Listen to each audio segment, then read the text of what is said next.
What did he do for a living? He was contracted through the military. He made money. He was costing me money.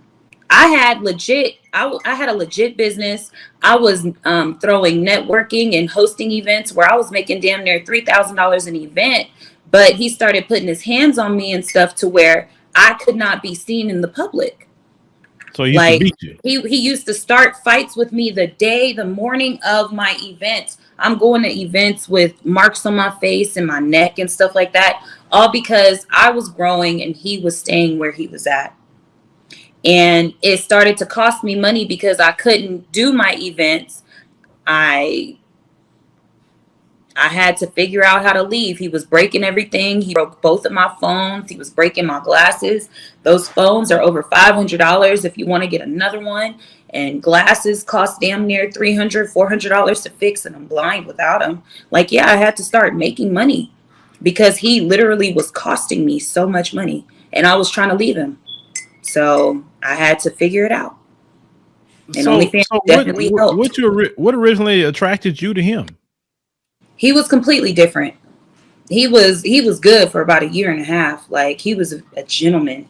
I'm talking about, he courted me. Like, he spoke life into me. He was like a huge part of my growth. I'll tell you that. Like, he made me see more in myself than I saw in myself.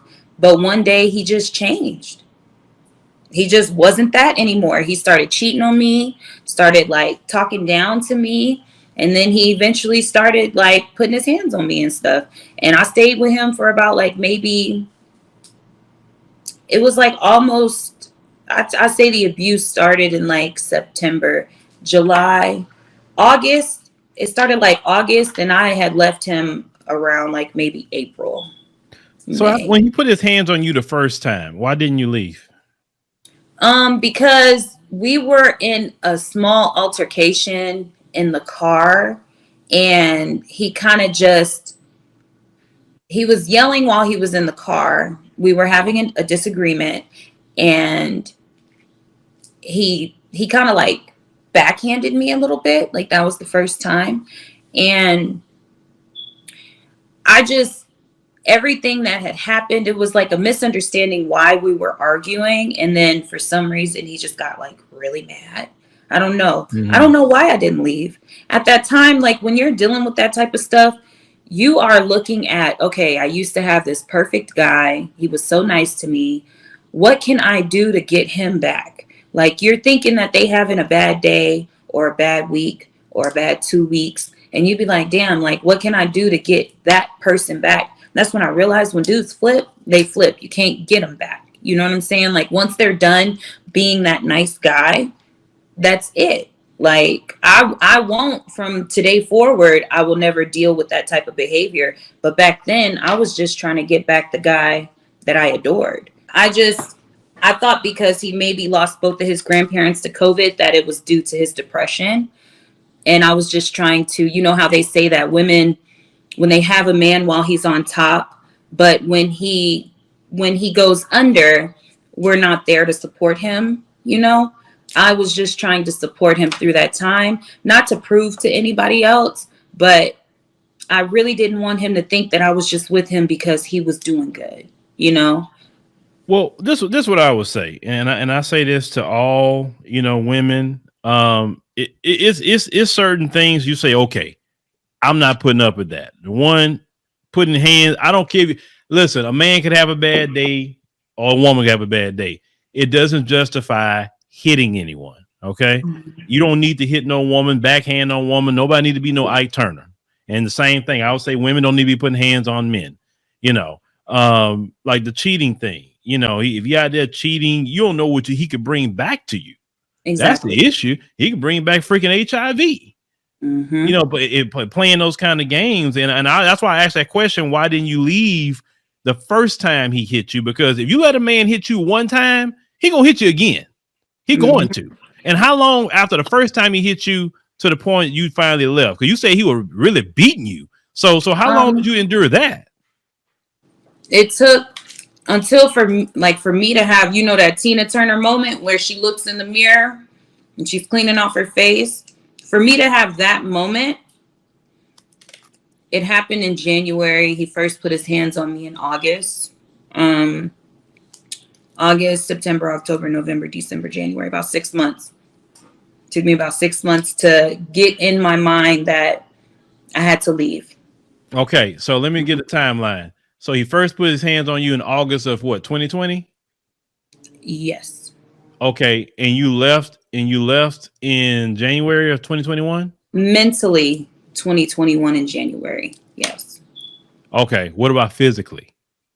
Physically, it took a little bit more. And what I meant by that is when I realized that I couldn't just say, I don't want to be with you. Um, because that's how you would expect a relationship to stop, is by everybody just kind of saying, hey, I don't want to do this anymore. But it's different when you have someone who's mentally unstable or imbalanced. I don't know what the fuck was wrong with him. It would be times where we didn't talk for a week, and he would pop up at my house, or we didn't talk for a month. Okay. Ain't seen each other in a month. He's knocking at my door at 3 o'clock in the morning, like all hyped up, looking in my house, trying to see if a man is there. You know what I'm saying? Like waking me up out my sleep. And I'm like, what are you doing at my door? Like, and even if a man was here, you ain't supposed to be popping up at my house. So I didn't even really start dating, like realistically, until I had got some news that he had moved out of state, because it was hard to get away from him, because he was one of those, he was just really possessive and weird. Like, so I wasn't really able to move until I moved into where I live now, which is because my old apartment, if you drive up to the gate and just wait for somebody to put in the gate code, you can drive in behind them. Here, we have security where they stop everybody who comes in, and they have to call and ask, like, hey, can this person come in to visit this person? And so they have to actually pass through security to get here. It took for me to move here, and it just kind of took for me to just let him go. We had most of our fights were during that breakup period, like where he did the most damage, because he broke my nose, fractured my eye socket. All of that stuff happened in the process of us trying to let each other go. And I knew I didn't want to be with him. He knew that he didn't want to be with me, but he was just, I don't know, like he was cheating on me the whole time. So I was just like, and he was putting me down so much that it was like, well, just go be with other people. Like, go be with somebody who makes you happy. Go be with somebody that you think is worthy. Go be with somebody who's not an Instagram hoe. You know what I'm saying? Like, go be with somebody who you are not going to have to put down in this type of way. And it's crazy because I know that he got with somebody else, but he's doing the same thing to her. Like, and she's a pretty solid, not an Instagram hoe. Like, she's a pretty good woman. Like, she looks like a pretty good woman. I don't know anything about her, but I know that he's doing the same thing to her. So it's like, sometimes it's just not even about the woman. It's about the man. Okay. And you didn't think about pressing charges on him? The last time he put his hands on me is the first time I ever threatened to call the cops on him. And it was because I was just so tired of it. I was trying my hardest because I know how those type of things go. I know the dangers of calling the cops on a Black man.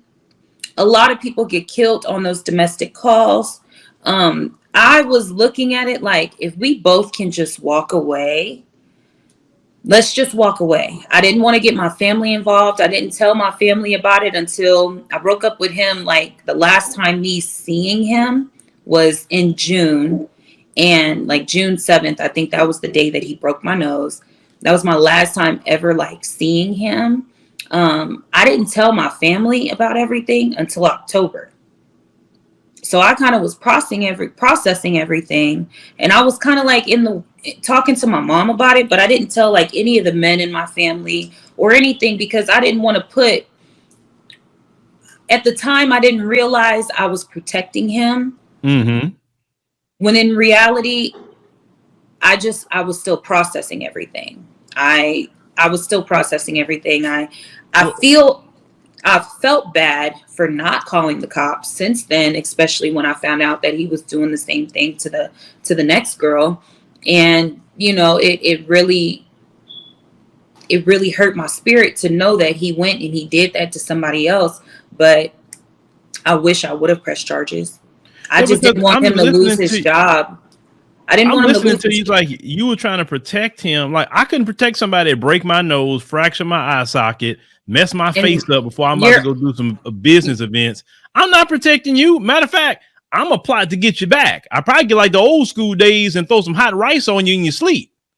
Yeah, and You know what I'm saying? that sounds really good being that you're a man. I'm 5'8", maybe 175, 180 pounds. He was 6'2", maybe 225. I get it, So he was a but coward, my basically. thing So, is I but you felt got? like if Didn't you I say would have you have called the brothers and cousins or your family? listen, I felt like if I would have called the cops on him and he would have lost his job and he would have lost whatever it is that he would have lost, not only would I be a target, you know how men get when they feel like they lost everything? I was literally scared for my damn life. That's the only thing I can say is I had to think about things. It wasn't just oh, let's just do this. Like, no, that was going to be an even bigger target on my back. Men think that the way y'all deal with men, it sounds good, okay? But we being like us being women, we have to tread lightly on so many things. We can't even reject giving you guys our phone numbers. Like, y'all don't understand how scary it really is to be a woman in today's society, because not only is the blame placed on us, like we have to logically think about things. Just like how I said, mentally I left in January, but I was not able to physically leave, because if I say it's over, it should just be that it's over, but it's not that. We have to literally play by play by play, because some people, they don't know how to take no, and they don't know how to take rejection. Now him, I'm like I said, I didn't call the cops because I was like, look, if I'm the reason why, he's gonna think I'm the reason why. He's gonna be the reason why he loses his job because he can't keep his hands to himself. But in his mind, I was going to be the reason why he lost everything. And the way that he was going downhill, and I talked to his mama and I told her somebody needs to come out here because I'm not going to be here to help him no more. The way he was going downhill, I didn't see nothing but death in my future. I couldn't even make plans for next week because I saw death. Like, y'all, it sounds easy. It's like a damn, why didn't you just, yeah, trust me, if we could, we would. Well, what I'm saying is, you mentioned your family. If you'd have told, like, for instance, let's say if you were my sister, my cousin, something like that, and you told me, man, I got this guy, I don't want to be with him no more. He hit me, he broke my nose, he did what? Most I know your family responded that way, and they're like, oh no, we can go see him. Mm-hmm. Okay, so And as I'm see, saying, you didn't feel like you could even say that to your family. I'm not talking about call a cop. I'm talking about family. all right, so family. Now we got to think about it. So, contracted military, I've seen videos of this man that I'm dating where he can make shots from here to a couple 100 feet down the way, one arm, one eye closed, and he hits the marker right on the nail. Mm-hmm. Okay. We're talking about trained military where they're not really trained to fight, they're trained to kill. Okay. Mm-hmm. And not saying that I think that my brothers couldn't do whatever needed to be done. But my thing is, why would I put my family, the people that I love, the people that, the people that I need to survive in this world, if it only took for me to leave and let it go? I didn't say anything because I felt like, why would I involve them when all I have to do is leave? Now, leaving was a little bit harder because he was doing whatever he was doing, but I wasn't about to put my brothers at risk. My older brother, he has a family, he has responsibilities, he has a lot to lose. And I wasn't going to let him lose that behind me because, like everybody says, I could have called the cops. My brothers, they were pissed when they found out. You know what I'm saying? But I I had knew to they were. explain to them, you guys, I care way more about you. I don't want to see none of you guys end up hurt or in jail for life behind me. When all I had to do was let him go. A lot of people get their family involved and still stay with the dude. And now, they don't even have relationships with their family anymore. You know what I'm saying? I just chose to keep everybody out of it because I should have left in the beginning, but I did not. I paid for it. You know what I'm saying? But I wasn't going Mhm. to let my family, something happen to them, because it only takes a split second. Like, you see how many people are dying behind relationships, like, Trouble, that artist that just got killed. Mhm. A girl broke up with her boyfriend. Listen, I was her. Broke into her house and caught another dude in the house. Like I said, I didn't bring men over to my house until I got word that he was out of the state. I wouldn't even bring it. I still haven't brought in any men to my house. Like, because I knew who I was dealing with. You know what I'm saying? It's a shame that it has to be that way. But so many people are getting killed. And it only takes a split second. I'm not going to put my family in that type of position, or yet another man. So let me ask you a question. What would you say to like young women, or just women in general that could be hearing what you're saying? What advice can you give them to pay attention to not get involved in a relationship with a guy like that? That now, in hindsight, right? What would you tell them? I just tell them, just let it go. Life is too short for you to be sitting here dealing with men who, like, for one, it starts off with their words. Okay. Like, once he starts putting you down, telling you what you're not worth, talking down on you, you shouldn't be dealing with that in the first place. But just know that when that comes, it's coming. You know what I'm saying? And after he hits you that first time, it might take him 6 months. It might take him a week. It might take him a few days. It might take him a year to put his hands on you again, but he will. A man who does not hit women will not hit women. A man who respects women will not disrespect women. And, Okay. you So know, basically, what you're saying is verbal abuse is a prelude to physical abuse. mm-hmm. And verbal abuse is still abuse. It does more to you, shit, than I feel like the physical does. It Did took you me a ever get minute. therapy? For that? I ended up going to therapy in October. I actually had to be put on meds and stuff like that for a little bit. I was on them for a few months until I got my mental right. Antidepressants and stuff like that, yeah. Okay. So do you see marriage in your future? I feel like one day I am gonna be someone's wife. Okay. It's gonna take a little bit, but yeah, I think so.